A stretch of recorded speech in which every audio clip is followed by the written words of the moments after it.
Salve a todas e a todos, como faço toda terça-feira, falo sobre um tema e voltado à educação, hoje voltado mais inclusive para a inclusão, que é sobre o FIES, Financiamento Estudantil, e o problema que tem ocorrido com o Fundo Garantidor.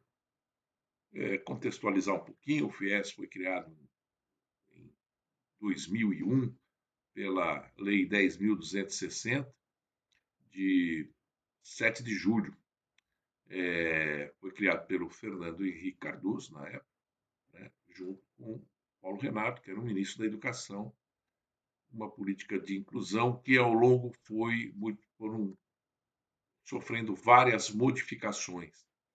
De origem havia o CREDU, Crédito Educativo. Eu era diretor de faculdade na época. A instituição ela também era beneficiária, entre aspas, do programa.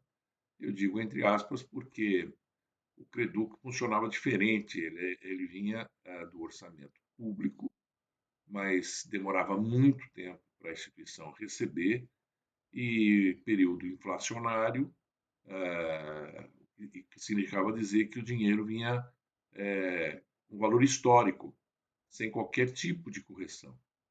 Então, na realidade, praticamente as instituições tinham pouquíssimas adesões em relação ao Creduc. E, como disse, o programa veio sofrendo várias alterações, teve momentos de um crescimento enorme, a ponto de chegar a 1 milhão de alunos, onde houve uma grande comemoração no SESC da Vila Mariana, em São Paulo, presença da presidente da República, ministra da Educação, as instituições aqui de São Paulo, várias participaram, eu mesmo estive presente nesse evento. E foi um evento em época em que, no ano de eleição. Bom, o fato é que, quando chegou 2014, houve várias mudanças no final do ano, e, entre elas, criou-se, na realidade, um percentual máximo de financiamento para as instituições. Na época era 4,5%. E as instituições que tiveram aumentado o valor e tudo mais, não conseguiram financiar 100% inicialmente. E o que é pior, não conseguiam sequer renovar a adesão. Criou-se filas e filas, um grande problema, até que depois aumentou o teto de reajuste em 2015, foi 12 de fevereiro, né, que as instituições, inclusive, ficaram sabendo isso por intermédio do Jornal Nacional. E aí, no dia seguinte saiu, até então,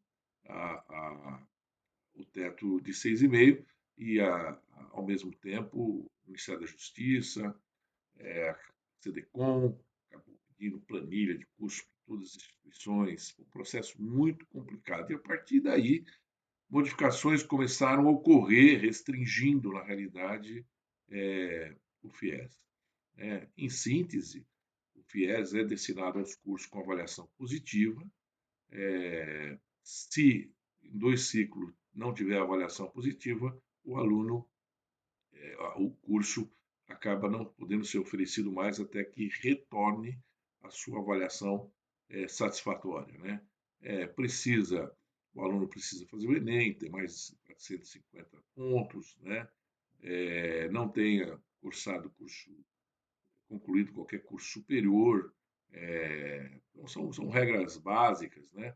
E também estabelece que qualquer desconto dado para um aluno é extensível ao aluno do FIES, assim como é também para o ProUni.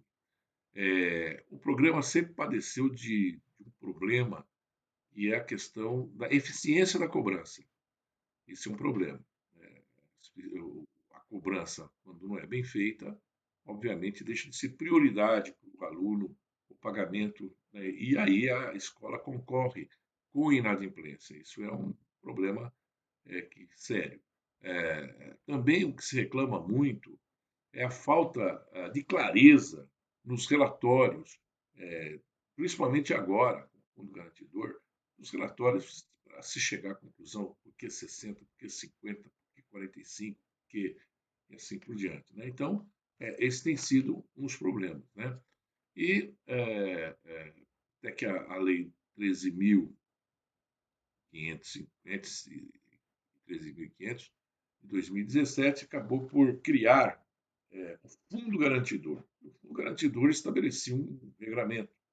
Para o primeiro ano, o aporte seria de 13%, do segundo ao quinto ano, entre 10% a 25%, e no último, e aí que vem o problema, no mínimo, no sexto ano, no caso, no mínimo 10%. E aí que veio a surpresa desse ano, porque a lei não cria teto, apenas o mínimo, o que significa dizer que o céu é o limite, podendo chegar até 100%, como teve caso. Não, meio raro, mas teve caso. Mas entre média é de 40% a 60%. Então, você imagine, você entra no ano de 23 e aí você começa a receber o dinheiro relativamente, o certificado relativamente ao FIES, é, entre aspas, com um deságio, né, grande. Afinal de contas, se esperava dentro até do limite estabelecido anteriormente, até 25%, mas quando vem 60%, imagina, por exemplo, no curso de medicina, o que isso significa a ponto de algumas instituições listadas em bolsa tiveram as suas ações, caíram as suas ações. Independente dessas instituições, todas as instituições, de uma maneira geral, que estão vinculadas ao FIES, tiveram uma redução de sua receita. Isso que acaba acontecendo, criando um desequilíbrio para muitas delas. Né?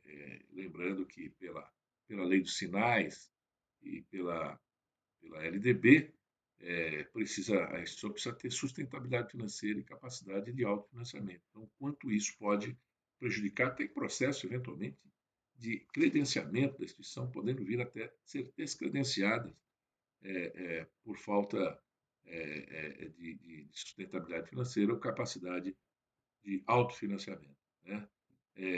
E o que tem ocorrido, que as vagas do FIES não têm sido preenchidas em 50%, 60%, dependendo do ano.